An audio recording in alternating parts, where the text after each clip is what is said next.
बहुत हमारे साथ विजय कौशिक जी हैं जो कि कांग्रेस के नेता हैं। उनसे जरा जानने की कोशिश करेंगे कि धर्म के नाम पर ये सियासत क्यों, और इस पर तो कम से कम सियासत मत करिए ना, क्योंकि ये सिर्फ धर्म की बात नहीं हो रही है बल्कि अर्थव्यवस्था में किस तरह से टूरिज्म बढ़ेगा, लोकल फॉर वोकल की प्रधानमंत्री ने बात की, तो ये तमाम चीजों पर भी सियासत आपकी पार्टी करती है। जी हाँ, कांग्रेस पार्टी की तरफ से मैं ये कहना चाहता हूं कि कहीं ना कहीं हमें भी ये लगने लगा है कि माननीय मोदी जी रोजगार के मुद्दे पर, महंगाई के मुद्दे पर, विदेशी कर्ज के मुद्दे पर, सारे मुद्दों पर इनकी सरकार फेल हो चुकी है। इसलिए मोदी जी के पास भगवान के अलावा कोई सहारा नहीं बचा है।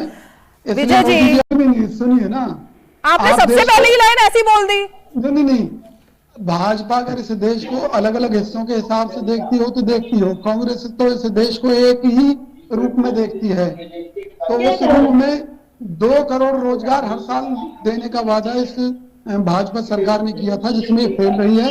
बल्कि करोड़ों लोगों के रोजगार छीनने का काम मोदी जी की सरकार ने किया है, जिसके लिए हमें बहुत दुख है। मैं विजय, ये सोच क्यों नहीं आई, जो बात स्वामी जी ने भी कही है, ये सोच क्यों नहीं पनप पाई अभी तक सरकारों में? देखिए, सुनिए मेरी बात रीमा जी, हकीकत तो यह है इन मंदिरों को बनाने से संस्कृति नहीं बचेगी, संस्कार देने से संस्कृति की रक्षा होगी।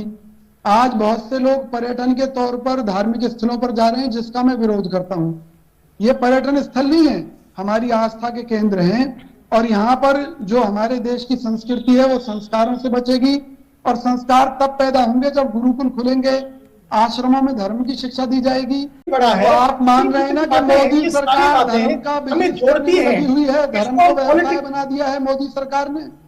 और अगर ऐसा ना होता तो धर्म की जो रक्षा और संस्कृति के ऊपर जो प्रहार हुआ था 377 के द्वारा, सुप्रीम कोर्ट द्वारा, उसके ऊपर मोदी सरकार को संसद में कानून बनाना चाहिए था या नहीं बनाना चाहिए था? विजय जी बताओ। सुप्रीम कोर्ट जैसी संस्थाओं पर सवाल खड़े करना कब बंद करेंगे आप? कब बंद करेंगे संसद पर और सुप्रीम कोर्ट पर सवाल खड़े करना? सुने, किसी संस्था को तो छोड़ दीजिए, किसी को तो बख्शिए कम से कम। पिछले साल मोदी सरकार ने अयोध्या में दिए जलाए थे, और दिए जलने के प्रोग्राम के बाद उन दियों से 2-2 बूंद तेल निकालते हुए गरीब लोग दिखाई दे रहे थे। हजारों लोग वहां तेल इकट्ठा कर रहे थे। विजय जी, वो दिए कौन बनाता है? गरीबी दूर करना भी तो सरकार का काम है। विजय जी, दिवाली पर दिए जो बनाते हैं, विदेशी कर्ज को उन लोगों तक पहुंचने की अपील प्रधानमंत्री ने की है। विजय जी, आपने देखा नहीं है? उन लोगों के दिए बनाने वाले जो गरीब लोग हैं, उनके पास तक पहुंचने की अपील प्रधानमंत्री ने की है। नहीं, रीमा जी, आपको असलियत मालूम नहीं है। दिए डायरेक्ट नहीं खरीदे जा रहे, ठेकेदार है बीच में। असली प्रॉफिट तो ठेकेदार खा रहे हैं, गरीब आदमी को तो आज भी कुछ नहीं मिल रहा। तो ये बहुत बड़े घोटाले हैं इस सरकार के, धर्म की आड़ में। क्यों धर्म की आड़ में घोटाले होंगे? कोई उंगली उठाएगा तो उसे ये कहेंगे तो धर्मद्रोही है। आपका ट्रैक अलग जा रहा है विजय जी, आपका ट्रैक कुछ अलग ही, आपका ट्रैक कुछ अलग ही जा रहा है। मुद्दा कुछ और चल रहा है, ट्रैक अलग ही जा रहा है। मैं जरा ब्रिजभूषण जी, मैं ब्रिजभूषण जी के पास, चलिए ठीक है। देखिए स्वामी जी को, और धर्म की रक्षा के लिए जो काम करने चाहिए उन्हें नहीं कर रही। अब ये तो धर्म को बिजनेस बनाकर धंधा करना चाहते हैं। मैं भी तो वही सवाल पूछ रही हूँ विजय जी, आपकी सरकार ने धर्म की रक्षा करने के लिए, और यहाँ सिर्फ धर्म की रक्षा की हम बात नहीं कर रहे हैं, हम विकास के साथ धर्म को जोड़कर किस तरह से एक प्लेटफॉर्म पर तैयार किया जा रहा है, हम उसकी बात कर रहे हैं। अब सिर्फ धर्म की बात नहीं हो रही है। विचारों का विकास होता है, धर्म का इन संसारिक सुखों से कोई लेना देना नहीं है।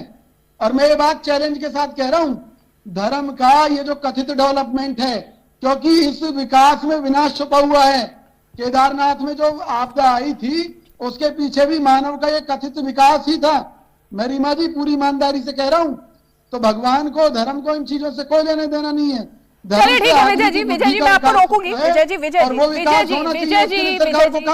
ऐसा जुड़ने के लिए। और विजय जी, इस सपने को साकार करने की, जिसकी बात स्वामी जी यहाँ पर कर रहे हैं, उस सपने को साकार करने के लिए आपकी पार्टी, तो ये जो बयान आते हैं, गीता में भी जिहाद दिखाई दे रहे हैं, तो गीता को मानते हैं आपकी पार्टी के लोग या नहीं? गीता में भी जिहाद दिखाई दे रहे हैं। रीमा जी, सबसे पहले तो मुझे स्वामी जी की बात पे हंसी आ रही थी। आप तो पूरे डिबेट में ही हंस रहे हैं, आपको तो हर बात पे हंसी आ रही है। मैं देख रही हूँ आज आपको हर बात पे हंसी आ रही है। नहीं रीमा जी, वो ये कह रहे थे कि तीर्थों की आत्मा नहीं है, तो इसका मतलब तीर्थों पे तो जाने की जरूरत नहीं है, बस मोदी जी की तस्वीर देख लो, हो गया आपका तीर्थ। तीर्थ हो गया, इसका मतलब उन्होंने विस्तार से बताया, वो अपनी बात समझा रहे थे, अब इसका मखौल मत बनाइए आप। रीमा जी, उन्होंने एक अहम बात बताई ना विजय जी, वो केवल भाजपा सरकार की चमचागिरी कर रहे थे और कुछ नहीं कर रहे थे। इस तरह के शब्द मत बोलिए। एक सेकंड विजय जी, ये क्या ये शब्दावली है विजय जी? ये किस तरह के शब्दों का इस्तेमाल हो रहा है विजय जी? पूरा देश सुन रहा है। एक इतना बड़ा शख्स के लिए इस तरह के शब्दों का आपको अच्छा लगे? महात्मा के लिए इस तरह का वो किसी पार्टी के सदस्य नहीं है, वो किसी पार्टी के सदस्य नहीं है विजय जी। ये किस तरह की शब्दावली? हमारे सनातन धर्म के सर्वोच्च हैं और ऐसे व्यक्ति के लिए इस तरह का शब्द प्रयोग नहीं होना चाहिए। भाषा को नियंत्रित रखिए। नहीं होगा।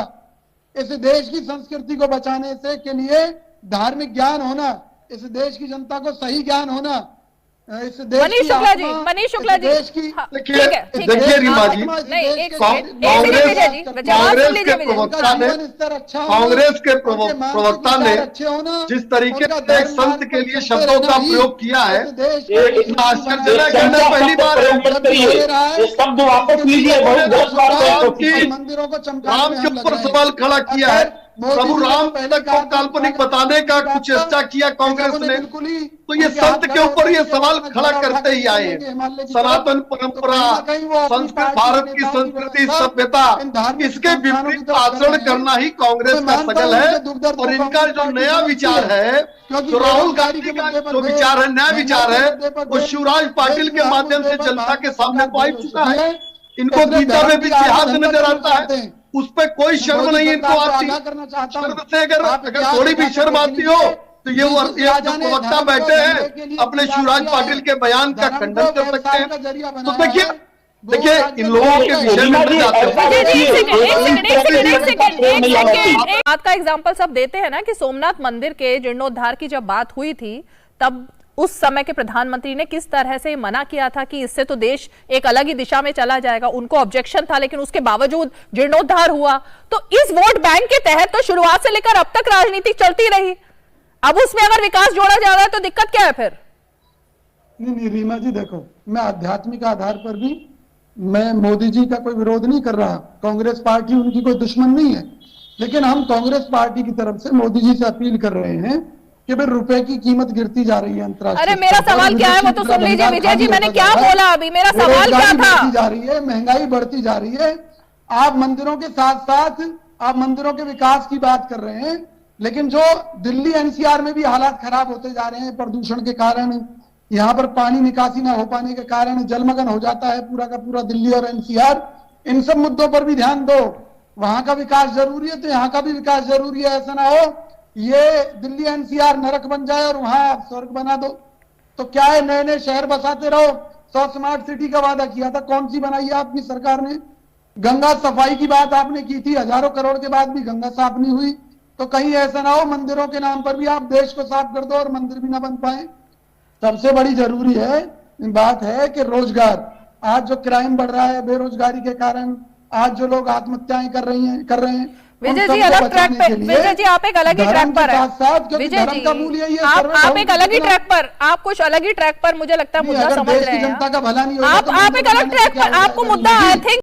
लेकिन गुजरात जाएंगे तो सोमनाथ मंदिर में दर्शन करेंगे ना, उसी सोमनाथ मंदिर में जाएंगे ना जहां पर की मना किया था लेकिन जवाहरलाल नेहरू ने कि उसको बनाना ही नहीं चाहिए आगे। नहीं, मैं कह तो रहा हूं कांग्रेस पार्टी व्यक्तिगत आस्था और पार्टी का एक सिद्धांत है सर्वे भवन्तु सुखना का, सभी धर्मों का आदर करना। उसके तहत मंदिरों का विकास निश्चित तौर पर कांग्रेस सरकार में भी हुआ है। किसकी व्यक्तिगत आस्था है? बनाया कांग्रेस। व्यक्तिगत आस्था किसकी है? राजनीति के लिए किसकी आस्था है? व्यक्तिगत आस्था किसकी है? ये व्यक्तिगत आस्था हमारी कांग्रेस पार्टी के नेताओं की है। अच्छा। भाई अगर कांग्रेस पार्टी में 90% हिंदू हैं तो 90% हिंदुओं के हिसाब से जो है उनकी जो धार्मिक आस्था है वो काम करेगी ना देश में।